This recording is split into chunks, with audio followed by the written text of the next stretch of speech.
Get your bastard kids out, divorce failures aren't welcome. That sentence, delivered by my own mother Deborah in front of 50 of her closest Newport Beach socialites, was the opening salvo in the most satisfying and most terrifying 48 hours of her life. I watched as the crystal-clear water from the infinity pool dripped from the ends of my hair and spotted the pristine Italian marble of the deck. Beside me, my 10-year-old son Leo clutched my hand tightly. His small shoulders hunched while 8-year-old Chloe, bless her innocent heart, was still trying to figure out why Grandma Deb had just used a word we didn't use at home.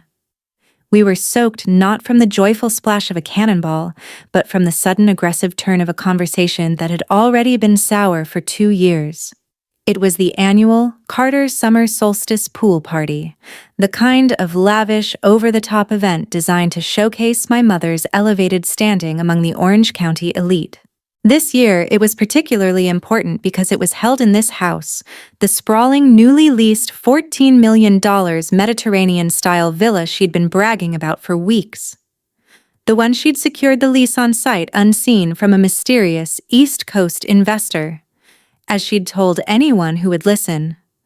The air was thick with the scent of expensive sunscreen chlorine and a hint of passive aggression that only a high society family reunion can brew. 50 or so guests, a mix of old family friends, my father James's golf buddies, and Sarah's in-laws, froze mid-sip of their artisanal lemonade, their collective gaze swinging from Deborah perched smugly by the cabana to me, Emily Carter, standing there, looking like a drowned rat holding 2 shivering children. My sister Sarah, the golden child, the perfect wife to a perfectly boring dentist named Michael, the mother of the 2 acceptable children, James Jr., and Eleanor was standing next to Mom, a smirk playing on her lips. That was perhaps even colder than the water now chilling my swimsuit. Sarah had just finished recounting for the 3rd time the latest update on Michael's burgeoning practice and her own incredibly lucrative side hustle selling organic small-batch dog biscuits on Etsy, a venture Mom lauded as true entrepreneurial spirit, a clear, sharp jab at my own venture capital firm Trident Acquisitions. My sin, of course, wasn't financial failure, it was divorce. After nearly a decade in a high-powered, high-net-worth marriage that simply dissolved into a mature, amicable settlement, I'd moved back to California, bringing my kids and my substantial hard-earned savings with me. To my parents, divorce was a stain, a public failure of the American dream. They'd meticulously crafted a flaw in the perfect tapestry of their social narrative. "I think you misunderstood, Mom," I said, my voice steady despite the seismic shift happening in my chest. I gently put my hand on Chloe's head, giving her a reassuring squeeze. "Leo and Chloe are spending the weekend with their father in San Diego. Remember, they're just here for the cake and a quick swim before he picks them up." The truth was, the kids were supposed to be picked up later, but the sting of her words made my carefully constructed composure brittle. I was tired of making excuses for their very existence. "Don't play coy with me, Emily." Deborah spat, her voice escalating to a pitch that sliced through the low murmur of the gathered crowd. She was using her society voice, the one that was designed to sound cultured, but always came across as vicious. "I specifically told you, and I told James, this is not a daycare center for children of unfortunate circumstances. Sarah's guests are here. Her in-laws are here. They don't need to be subjected to the drama of your choices." She emphasized drama and choices, as if they were terminal diseases that I had willingly contracted. "Frankly, your presence here with your 2 little constant reminders of your failed marriage is entirely inappropriate for a house of this caliber. It reflects poorly on us on the Carter name." The children of unfortunate circumstances line was the one that broke the camel's back. Leo was crying silently now, burrowing his face into my thigh. Chloe looked up at me, her blue eyes wide with confusion, a reflection of my own childhood bewilderment. My own father, James, who had been chatting near the grill, suddenly found the urgent need to inspect a burner. His back turned to the entire scene, the classic move of a man who prioritizes peace over principle and avoids confrontation at all costs. Sarah just smiled, a small toxic victory radiating off her, like cheap perfume. She'd always thrived in my mother's reflected cruelty. I took a slow, deep breath, tasting the metallic tang of rage mixed with the chlorine air. I had spent 20 years trying to earn a place in this family that was only ever reserved for Sarah. I'd aced every test, graduated summa cum laude from NYU Law, built a venture capital portfolio that dwarfed my father's entire construction business, and yet here I was, 37 years old, being publicly exiled from a pool party because my children, her grandchildren, were deemed bastards and failures. That moment changed everything. This wasn't just a slight. It was a character assassination delivered on a silver platter in front of my peers. It wasn't the first, but it was the most public and the most targeted at my innocent children. The silent agreement I had made with myself years ago to let their cruelty be their own punishment was officially revoked. "You're absolutely right, Mom," I said, my voice dropping back to an incredibly calm, almost unnerving level. The contrast between my tranquility and her venomous outburst made several guests shift uncomfortably, sensing a shift in the power dynamic. "It is entirely inappropriate. You shouldn't have to deal with my drama at all." I knelt quickly, pulling Leo and Chloe into a tight hug. "Sweethearts, we're leaving now. We have a very important mission to accomplish." I kissed them both and stood up, not bothering to wipe the water from my face. I needed her to see the unmasked look of controlled fury. Deborah was preening, assuming she'd won. "Good. James, escort them out. And Emily, please next time call ahead. Preferably after you've made better life decisions and can afford a better babysitter." I didn't look at James. I fixed my gaze solely on my mother, Deborah.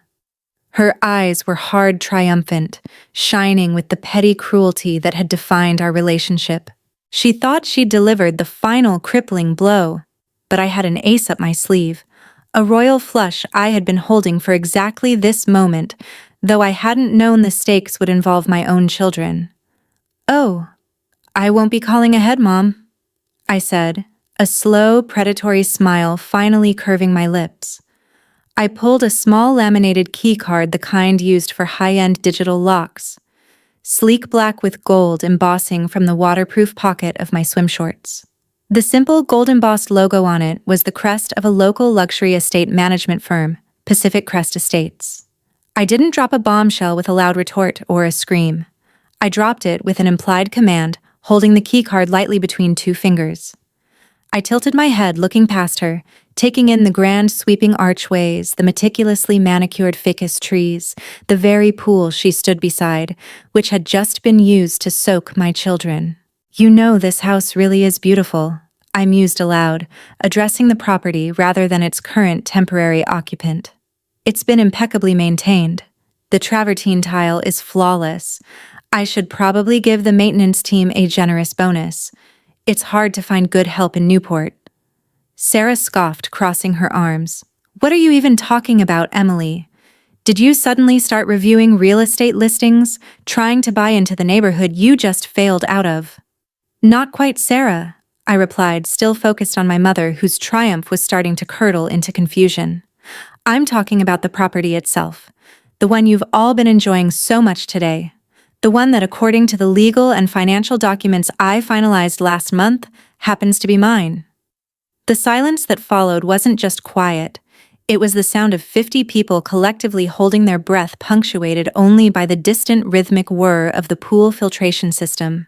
Deborah's jaw dropped so fast I thought I heard a faint click of bone. The color visibly drained from her perfectly made-up face. "What idiotic thing are you trying to pull now, Emily? This is defamation.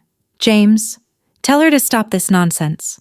Deborah finally managed her voice, a strained whisper, but the confidence was gone, replaced by a tremor of real fear.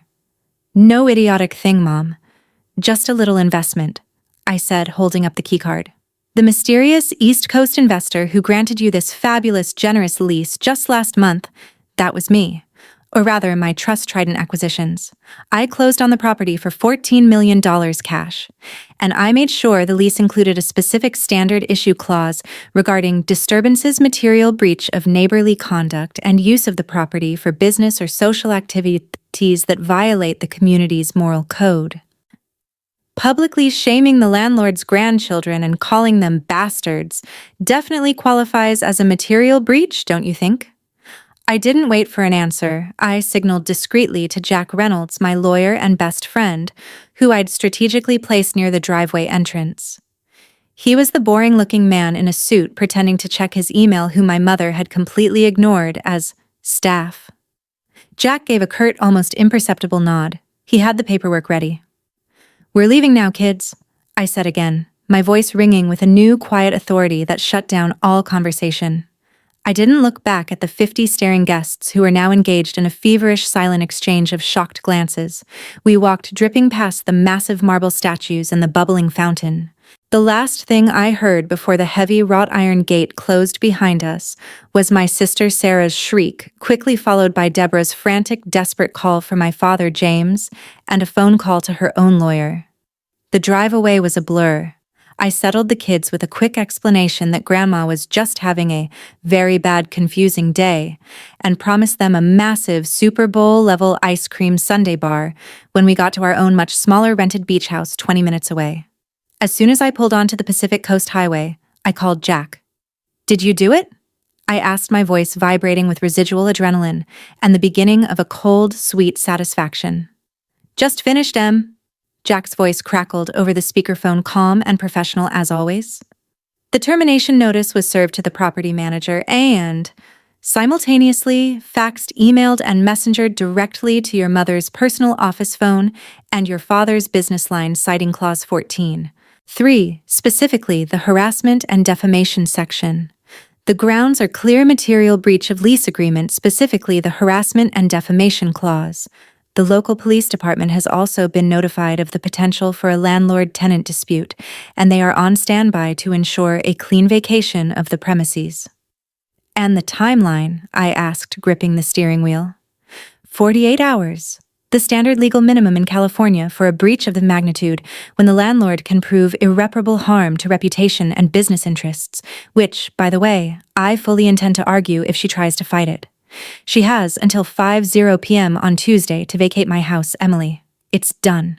You got the last laugh, and then some. I gripped the steering wheel, the satisfaction finally washing over me in a clean, exhilarating wave, a stark contrast to the sticky, chlorinated rage from moments before. They thought they'd cast me out as a divorced failure, a mere footnote in the Carter family saga of superficial success. They were wrong. They were standing on my stage in my spotlight, and the curtain was about to drop on their entire, perfectly curated act. The next morning, I woke up early, the memory of Deborah's face, that sudden, chilling realization still vivid in my mind. The first step was complete, but I knew the fight was far from over. This wasn't just about a house. It was about 2 decades of systematic emotional abuse, of constantly being held to a standard Sarah was always magically exempt from. This house, this $14 million cash purchase that felt less like real estate and more like a carefully crafted wrecking ball, was just the beginning of setting the record straight. I knew what I had to do. I had to tell the whole story, finally unburden myself of the weight of being the other Carter daughter, and show them exactly how dangerous a divorced failure with a killer instinct and a significant bank account could truly be. This house, this $14 million cash purchase that felt less like real estate and more like a carefully crafted wrecking ball, was just the beginning of setting the record straight. People look at my life now, the successful venture capital firm in San Francisco, the comfortable, if slightly frantic life of a single mother in California, the sharp suits, the sharper wit, and they see in overnight success a woman who simply pulled herself up by her bootstraps. They don't see the decades of quiet, grinding sacrifice, the emotional tax levied by my parents, Deborah and James, or the constant, exhausting shadow cast by my sister Sarah. They don't understand that the reason I have $14 million in cash to casually terminate a lease is precisely because I spent my entire young adult life being told I was fundamentally deficient and that I needed to overperform just to be seen as average. Growing up in the sprawling yet emotionally barren suburbs of Dallas, Texas, the atmosphere in the Carter home was less about unconditional love and more about performance metrics often tied directly to social approval.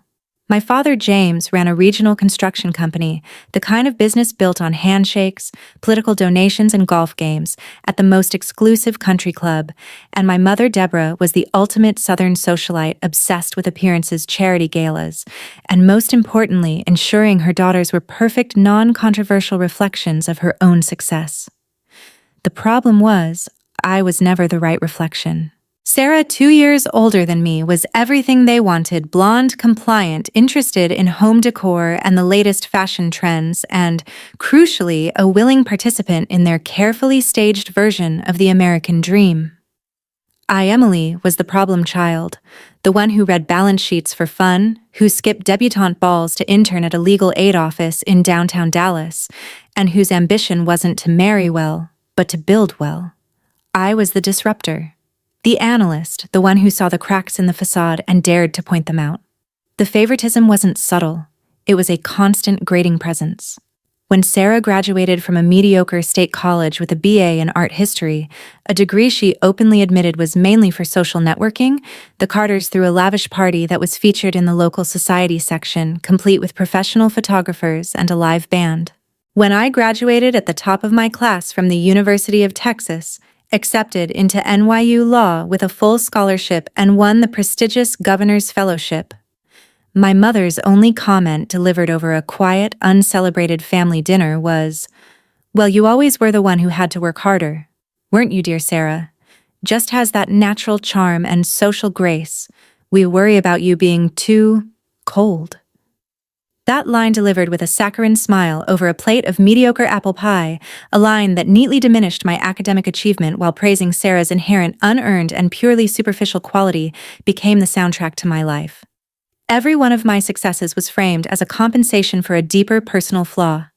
My value to the Carter family, I realized early on, was purely functional.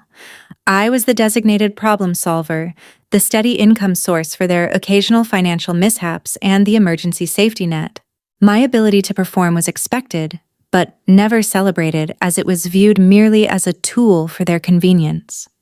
For instance, when Sarah racked up significant debt from her excessive Pinterest perfect wedding and a series of ill-advised retail therapy sprees, I paid it off in full, $80. 000. A fact my parents conveniently forgot when they gifted Sarah a brand new luxury SUV the following Christmas, citing her excellent taste. The silent hypocrisy was maddening, but the ultimate test came when my father's construction business faced a complex, potentially catastrophic legal battle with the IRS over a series of questionable deductions and offshore accounts.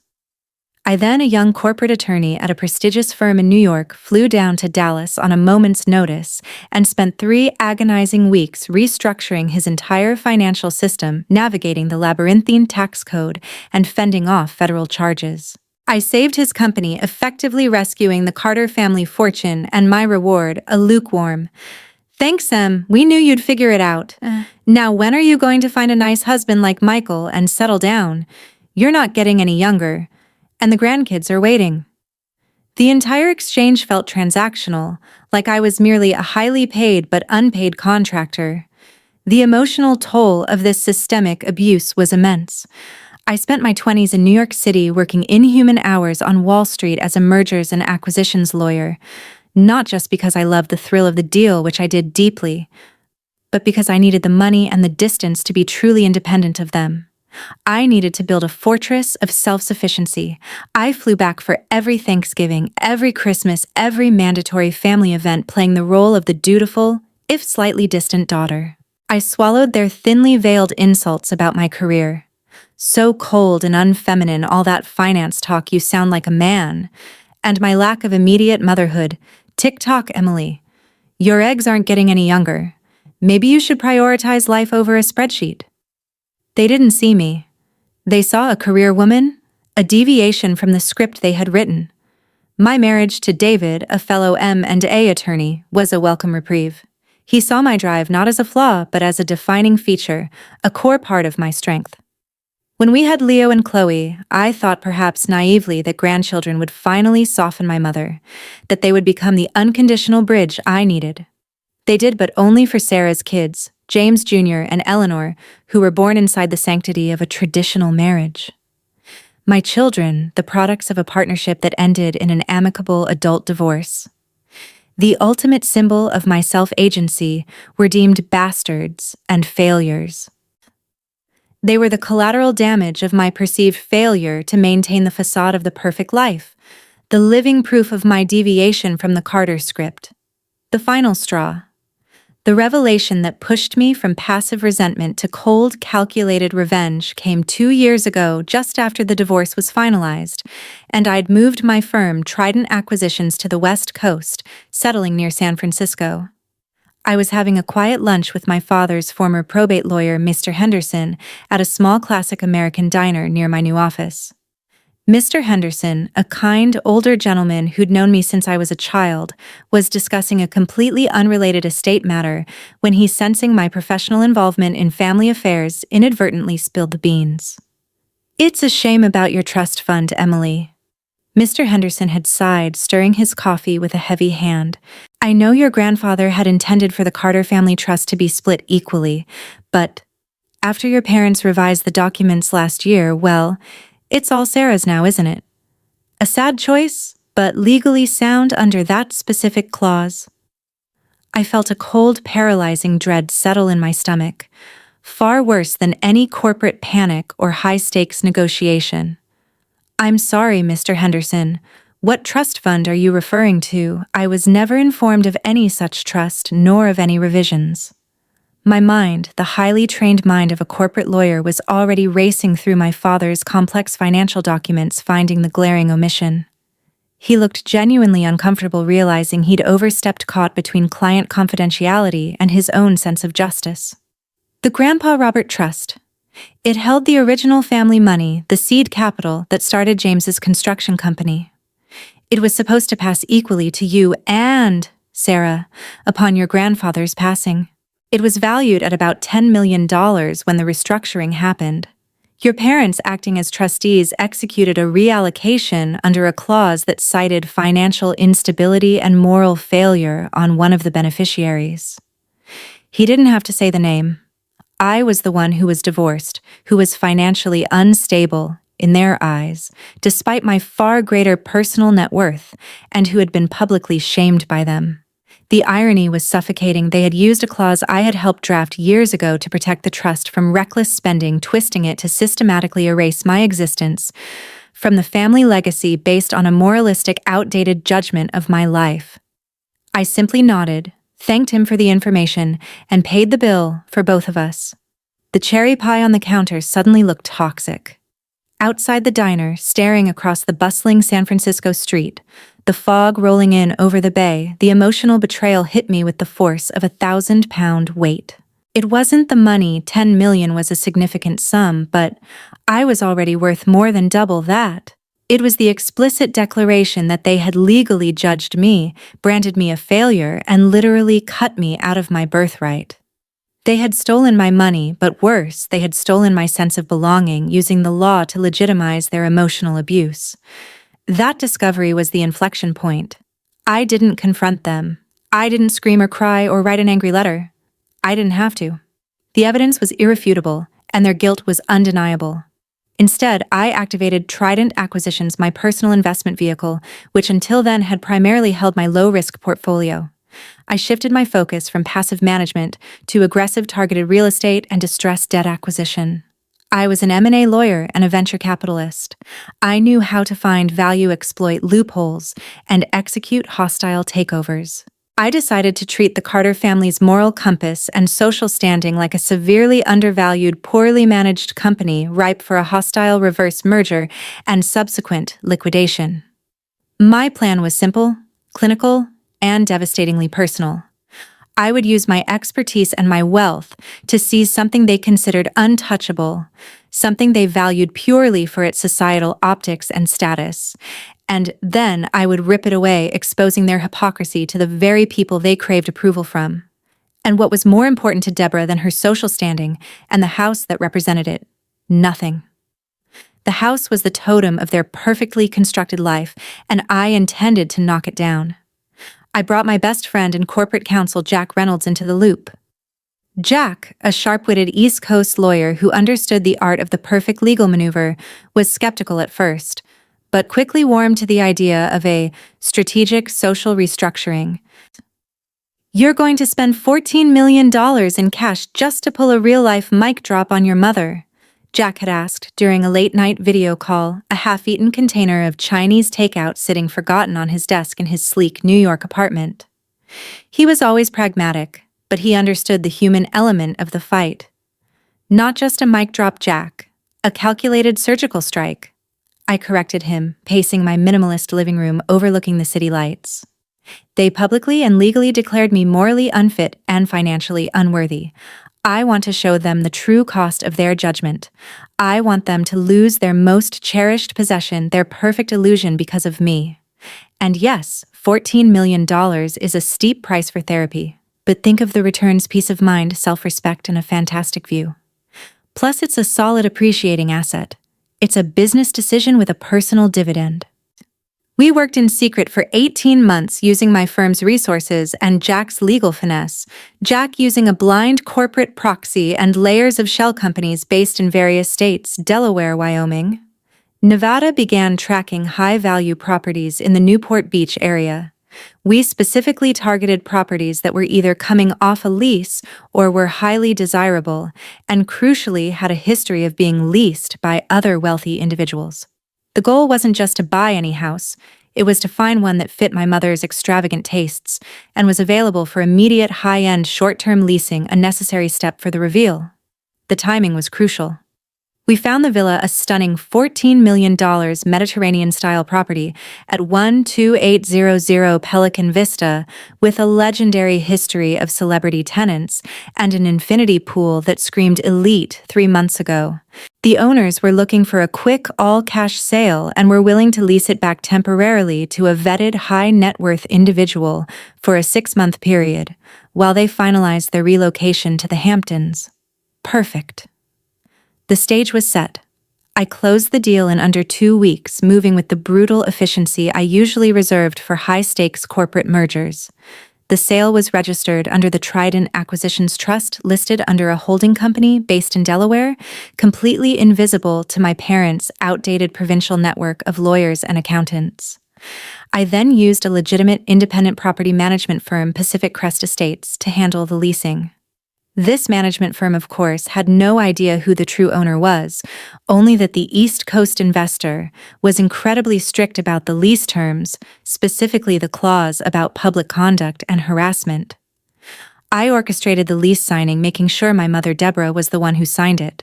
The lease was standard, but I had Jack insert a boilerplate clause 14.3, that seemed innocuous to a superficial reader.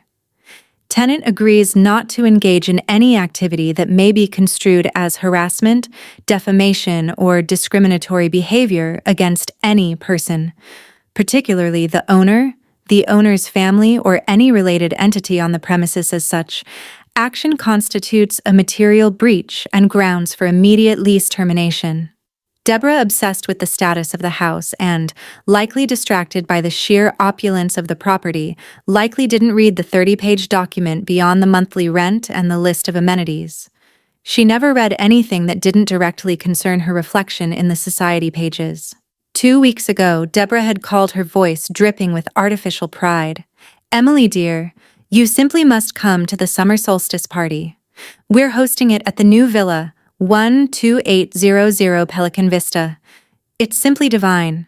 James and I secured the lease from a quiet investor. We're practically the owners. It will be an excellent opportunity for you to network, perhaps." I'd accepted immediately, knowing full well the trap I was laying.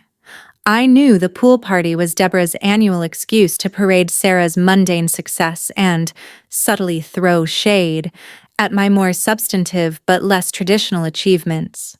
I had a feeling deep in my gut that this would be the event where her cruelty would finally overflow, and I wanted to be there to trigger the clause. I just hadn't expected the blow to be so viciously directed at my children.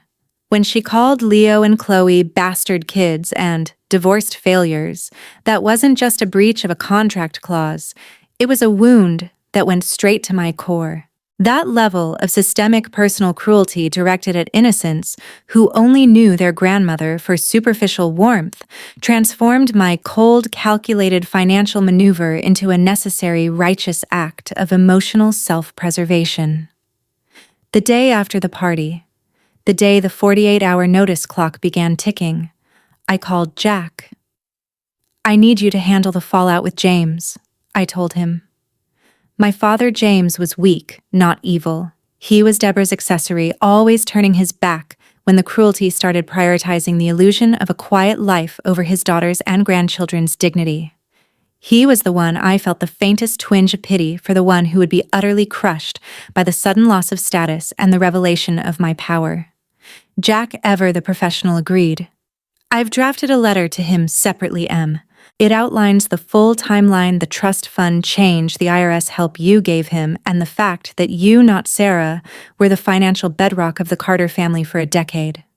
It also contains an explicit legal offer, a non-disclosure agreement protecting his company from the media fallout provided he cooperates.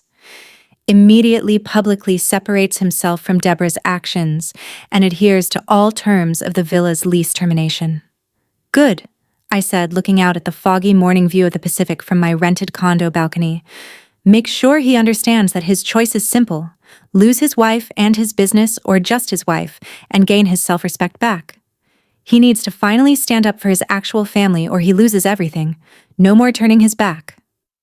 The next 47 hours were a masterclass in silent psychological warfare. My phone was dead silent, a calm before the storm. I knew the storm was raging in Newport Beach. Sarah, hysterical and entitled, had tried calling Jack's corporate line demanding to speak to the real owner, threatening lawsuits against Pacific Crest Estates, claiming it was a scam. Jack politely informed her that the owner was an unlisted entity, and all communication must go through him, citing the non-disparagement clause Sarah's own mother had signed. She had no legal standing. My father, James, however, called my personal cell, a number he rarely used, about 24 hours in. "Emily." His voice was hoarse, strained, the sound of a man watching his life crumble. "What?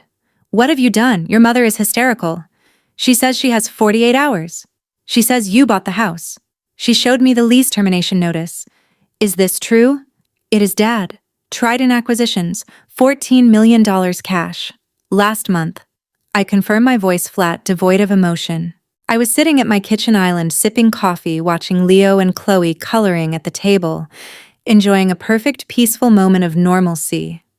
"The terms were quite clear, James. Your wife breached them publicly and maliciously." "But why, Emily? Why would you do something so vindictive? That's her life, her social standing. You know how important this house was to her, what it represents." I put down my coffee mug, the silent stretching taut between us. Her life, her social standing, that house, was important to her because it allowed her to publicly brand her own grandchildren as bastards and failures. You know what was important to me. Dad having a father who would stop her. Having a mother who saw the worth of the daughter who saved her husband's company, not the one who only needed bailouts. You stood by and watched it for 20 years, James. You let her erase me from the trust. You turned your back on your grandchildren when they were insulted and soaked in chlorine. You enabled every single act of cruelty. The pause was longer this time, thick with unspoken guilt and the crushing weight of realization. He knew I was right. "Jack sent you a document." I continued, my tone shifting to the business-like professionalism he was familiar with, cold and sharp. "It outlines your choices. You sign the document, publicly separate yourself from Deborah's actions, and I will ensure your company remains untouched by the media. I can keep the truth about the trust, the IRS situation, and this humiliating eviction quiet, protecting your reputation and your business. Or you stand by her and I use my resources to ensure every one of your business associates, every one of her socialite friends knows exactly what happened and why the Carters lost their $14 million mansion. You know, my reputation in finance is impeccable, and a word from me can destroy your credit line." "You would expose me?" he asked, sounding genuinely shocked that his daughter, the dutiful problem solver, would finally turn her power against him. You already exposed yourself, Dad. I'm just holding up the mirror. I bought the house, James. I can buy your silence too, but it comes at a price. Integrity. You choose. He hung up without saying goodbye. I knew he wouldn't call again until he'd made his choice. This was the moment of truth for him, the moment he had to choose between the toxic perfection Deborah demanded and the quiet integrity he had long suppressed. It was his last chance to reclaim a shred of decency. I spent the rest of the day in productive silence working on my firm's actual business, a new round of funding for a sustainable energy startup. I felt calm, almost serene. The anger had been replaced by a focused, icy resolve. I realized that my entire career, the late nights, the strategic planning, the brutal efficiency of M&A had been training for this moment of total control. They thought I was an emotional failure because I got divorced. They were about to discover I was a financial weapon capable of strategic destruction. I took the kids out that afternoon for our promised Super Bowl-level ice cream sundaes at a local classic American parlor. Watching Leo and Chloe laugh, their little hands sticky with whipped cream and chocolate, I felt a deep, profound sense of rightness. This wasn't about being vindictive. It was about protecting my family, my real family, from the toxic legacy of the Carters. That evening, Jack called with the update I was waiting for. James signed the agreement. He used a notary in Irvine and had it messengered over to my office just before closing time. It was a clean, concise yes, no note attached. He chose the company. And I suspect a shred of dignity. And Sarah, still trying to contact the real owner. She's threatened to call the police to report a landlord-tenant scam. I suggested she reread the signed lease. The property manager, Linda, is holding firm and has already had a professional moving van company confirm they'll be there at 9 a.m. Tuesday for a mandatory pre-arranged packing session. The final hour is approaching. Excellent. We need to make sure the final execution is public, Jack. Not the media, but the social circle. The people who saw them shame my children. Their peers must know the price of their cruelty. I anticipated that, Jack replied, the familiar smirk audible in his voice. I've already RSVP'd yes to the mandatory HOA quarterly meeting, an open-air potluck event, mind you, scheduled for 6 p.m. Tuesday evening, 1 hour after the vacation deadline. I believe a few key accidental conversations need to take place. I'll be sure to mention the divine irony of Trident Acquisition stepping in to manage the property after the unfortunate moral lapse of the previous tenants. I'll be there as your proxy, but you should consider making a personal appearance, Emily. You deserve the final bow. You're a genius, Jack. I'll see you there. I think I need to attend the closing ceremony myself. The morning of the deadline Tuesday was crisp and clear, a flawless Southern California day. I dressed in a sharp black suit, not for a lawyer's office, but for a funeral. The funeral of my mother's meticulously constructed reputation. I drove my sleek black SUV back to 12800 Pelican Vista, the $14 million villa that held all the toxic memories of my past and the triumphant promise of my future. I parked a block away out of sight and watched. I wanted to witness the end of the illusion.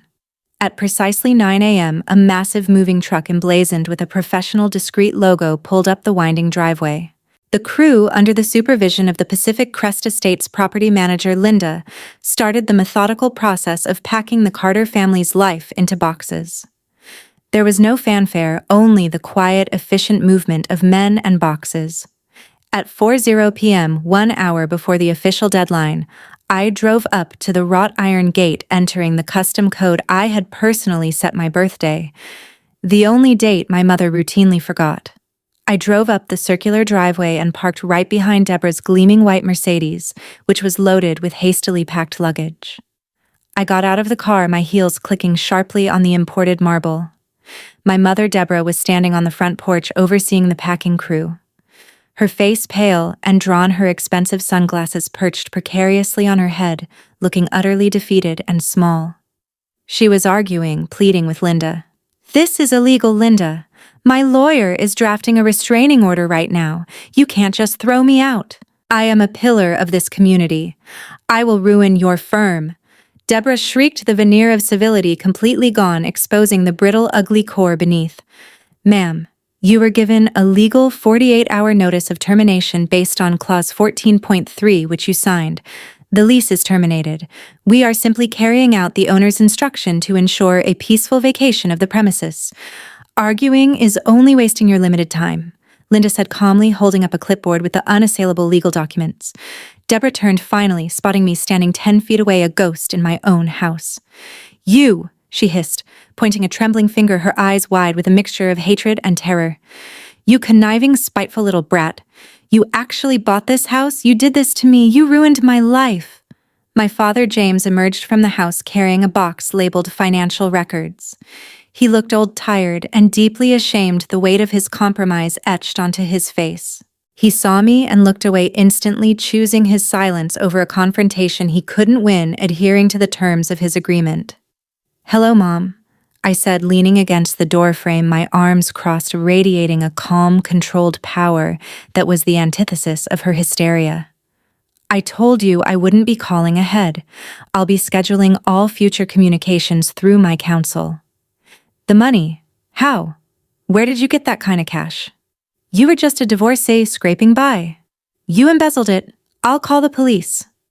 I stepped into the grand foyer, the air conditioning hitting my skin like an invigorating chill, a breath of fresh air after the toxic environment of their marriage. I didn't just scrape by, Mom. While you were counting place settings and judging my life, I was building a significant financial empire. The kind of empire that buys $14 million villas on a Tuesday afternoon and terminates leases because the tenants behave like spiteful children. The money you stole from me and the trust I made 10 times that in the last 3 years alone. I didn't need your trust, but I needed your lesson. And those things you said about my kids, that was the final straw. You leveraged my divorce to steal my birthright, but you leveraged your house to publicly abuse my children. The difference is, my financial maneuvering was legal and silent. Yours was cruel and public. I'm just providing the consequence. This is the price of cruelty. Deborah stared at me, her eyes darting between my impassive face and the movers carrying her antique china. She finally understood the scope of my preparation, the depth of my quiet resolve. This was not a tantrum. It was a liquidation. She had underestimated me, viewing me through the lens of her own petty ambition, and now she was paying the ultimate social price. I gave you 2 years of warning, Mom. 2 years of silence while you and Dad cut me out of the family trust. I saved Dad's business from the IRS. I paid Sarah's wedding debt. I did everything you ever asked, and all you did was give Sarah the credit and me the contempt. You thought you'd won, but I was playing chess while you were playing checkers. I didn't need to say anything more. Linda, the property manager, cleared her throat. Mrs. Carter, it's 4:30 p.m. We need you to exit the premises so the final security sweep can be performed. Your remaining boxes are being loaded into the van. Deborah crumpled slightly, leaning against the doorframe, her posture losing the rigid, aristocratic quality she had perfected over 4 decades. What will I tell everyone? The club, the charity board. They'll all be at the HOA meeting tonight. They'll see the movers. They'll know. Her voice was now just a pathetic, cracked whisper. I stepped closer, my voice a low, final whisper meant only for her. Tell them the truth, Mom. Tell them you were evicted for being a terrible person. Or don't tell them anything, because either way they'll know soon enough. Your social standing was always leased, never earned. Now the lease is terminated. The property is mine. Have a wonderful day. I turned, walked back to my car, and drove away, leaving her standing on the porch of the house that for 48 hours had been her dream and was now definitively, completely mine. The feeling was not one of triumph, but of profound release. I had finally paid the debt of my childhood and closed the account. I spent the next hour at a high-end salon getting a simple, flawless blowout, mentally preparing for the final public scene. The HOA quarterly potluck in Newport Beach wasn't just a gathering, it was the ultimate social crucible where all the pretense was either maintained or shattered. I had to be there. I had to see the final cards fall. I arrived at the community clubhouse at 6:15 p.m., 15 minutes late, dressed in a sleek ivory power suit that was simultaneously understated and undeniable, an outfit that screamed owner, not guest. I walked in alone, confident and calm, and immediately found Jack Reynolds leaning against a gazebo, looking entirely too professional for a potluck, but completely in his element. He gave me a subtle nod. "It's a full house," he murmured as I approached. "Sarah and Michael are here looking like they just crawled out of a hole. No sign of Deborah yet, but trust me, the whispers have already started. I've casually mentioned to 3 key members of the board that my client, the East Coast investor Trident Acquisitions, was deeply disturbed by the moral conduct of the outgoing tenant at 12800 Pelican Vista." That was all it took. They connect the dots, Emily. They saw you leave soaked. They heard the shrieks. They see the moving vans. They know. "Excellent work," I said, accepting a glass of sparkling water from a passing waiter. I scanned the crowd. Sarah was desperately talking to the HOA president, a stern woman named Carol, trying to spin a ridiculous story about a misunderstanding with a malicious property management firm and unjust contractual terms. Carol, who loved gossip as much as she loved a tidy ledger, was listening with an air of skeptical detachment.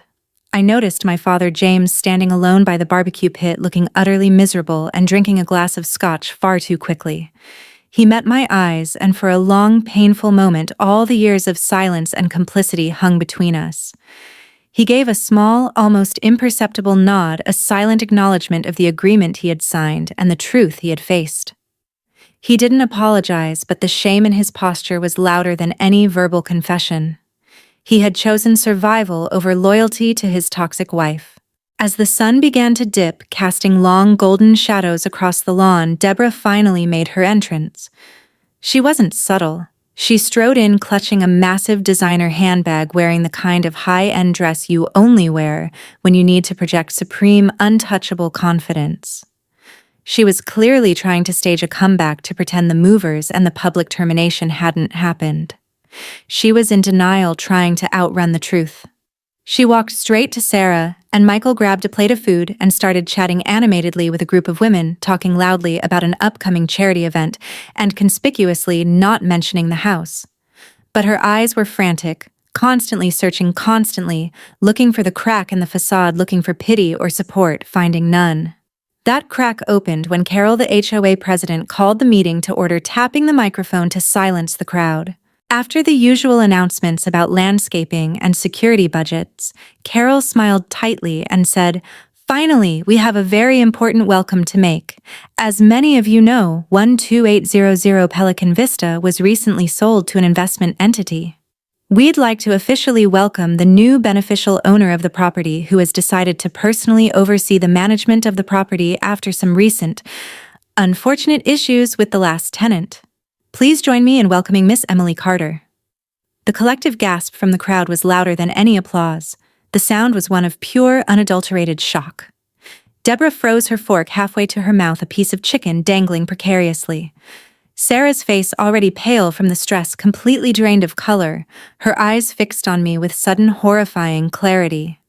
50 heads turned simultaneously toward me, the whispers instantly dying down. I walked toward the front next to Carol and gave a brief, composed nod. "Thank you, Carol.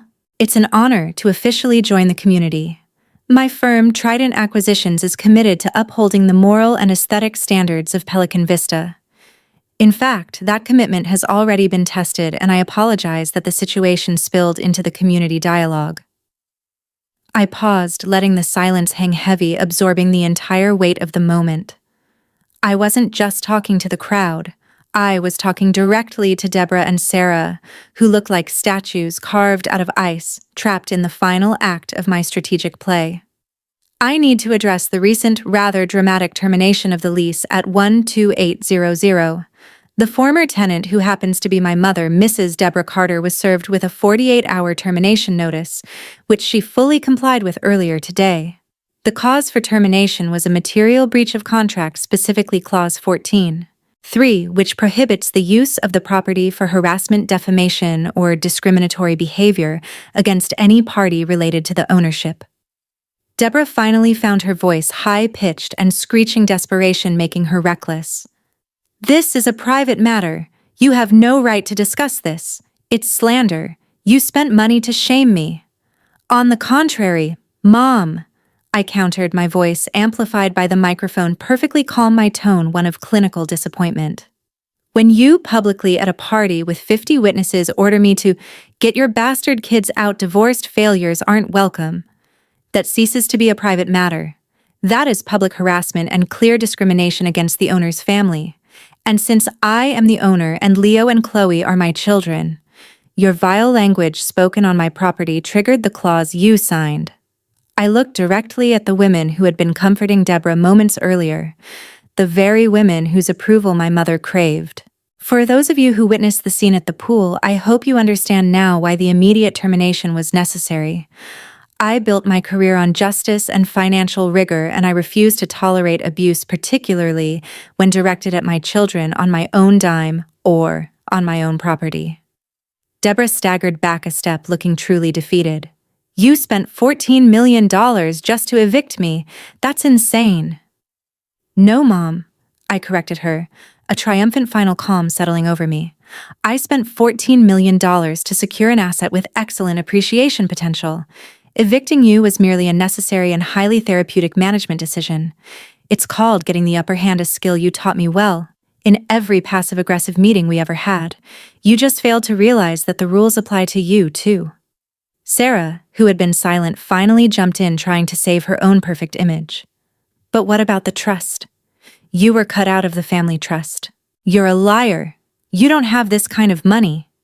This was the opening I needed to execute the ultimate financial coup. I smiled politely at the crowd, addressing the underlying myth of the Carter family's supposed integrity. That's an excellent point, Sarah. For years, my sister and parents have perpetuated a narrative that I was the family's black sheep, the financially irresponsible one, the divorced failure. They even went so far as to use a morally dubious clause to remove me from the Carter Family Trust, a $10 million trust fund, citing my divorce as moral failure. What they never mention is that I was removed from that trust after I'd already saved Dad's construction company from a potential collapse due to an IRS investigation using my own legal expertise and time, completely pro bono. And I was removed after I had paid off Sarah's considerable wedding and credit card debt, an $80,000 bailout. They cut me out of my birthright based on a moral judgment they had no standing to make. I took a sip of water, allowing the murmurs to build to a deafening roar. I didn't need the trust money, but I won't be slandered by family members who only value money and public opinion. My financial worth today far exceeds that trust. That $10 million, it's pocket change to Trident Acquisitions, but it tells you everything you need to know about their character. They wanted me gone from the legacy. I chose to buy the legacy instead. This house, their status symbol, is the consequence. I looked at Sarah, who was openly weeping, the perfect facade completely shattered.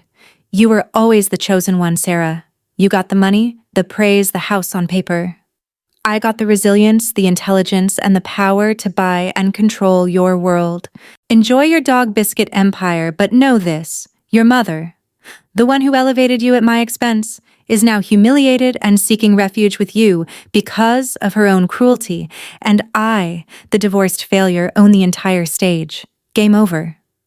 The meeting dissolved into chaos. Deborah turned on Sarah and Michael, screaming at them for not fighting hard enough, for not being wealthy enough to save her. Sarah screamed back about the money she thought she was owed. James, who was already on his third scotch, quietly slipped away into the twilight, his compromise complete. The socialites who moments ago were sipping wine and discussing the stock market now had the scandal of the century, a high-stakes family drama that had played out with a $14 million price tag. They had their answer. The mysterious new owner of the villa was the daughter who had been cruelly shamed just days earlier. Justice was swift, intelligent, and financially absolute. I handed the microphone back to Carol. Thank you for the warm welcome. If you have any questions about property management, feel free to contact my counsel, Mr. Reynolds, who will be managing the property until further notice. I look forward to contributing positively to the community. I didn't wait for a response. I walked away from the scene, past the abandoned plates of food, past the horrified faces of the guests, past the wreckage of the Carter family's social standing. Jack met me at my SUV. That was Cinematic M. You didn't just drop the mic, you sold the stadium. I just stated the facts, Jack. The only thing I added was the context they tried to erase. As we reached the parking lot, James was waiting for me, his face etched with defeat and a weary kind of resignation. Emily? He said, his voice flat and thin. It's done. I'm leaving your mother. I can't live like this anymore. I'm going back to the Dallas office tomorrow. I'm sorry. I should have stood up for you and for Leo and Chloe a long time ago. I'm truly sorry for all of it. For the trust. For the cruelty. I was a coward. I looked at him not with anger but with profound pity and a cold, clinical lack of feeling. Your apology isn't for me, Dad. It's for the person you failed to be. Go home. Go back to Dallas. Focus on your business. I won't expose you as long as you adhere to the agreement. But know this, I am not your daughter anymore. I am simply a distant associate. I hope you find some peace. I didn't hug him. I didn't need to. That connection was severed years ago by his own inaction. I simply got into my car and drove away, leaving him alone in the growing darkness. The next morning, I was sitting in my firm's office, Trident Acquisitions, looking out at the glittering San Francisco skyline, the city of vibrant canvas of opportunity. The feeling of closure was immense. Jack walked in with coffee and a newspaper. The fallout is contained, he announced, dropping a file on my desk. James is on a flight to Dallas. Deborah is staying with Sarah in her suburban tract house. The irony is thick even for me, going from $14 million to a mortgage payment in the valley.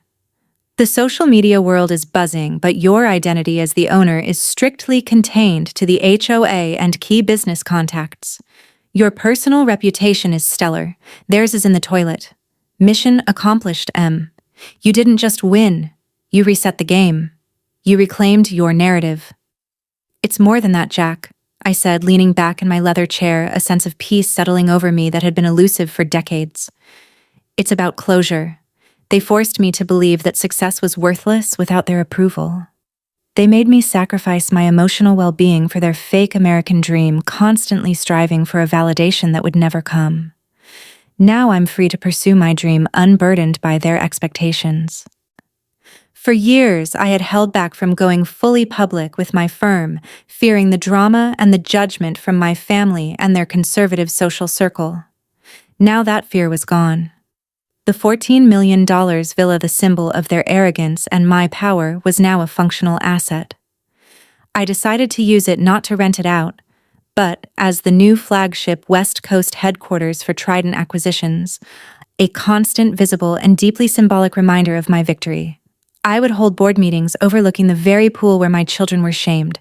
I spent the next 2 months launching a massive new fund, focusing specifically on female-led tech startups, a passion project I had always deferred, seeing it as too risky or unfeminine for the Carter name.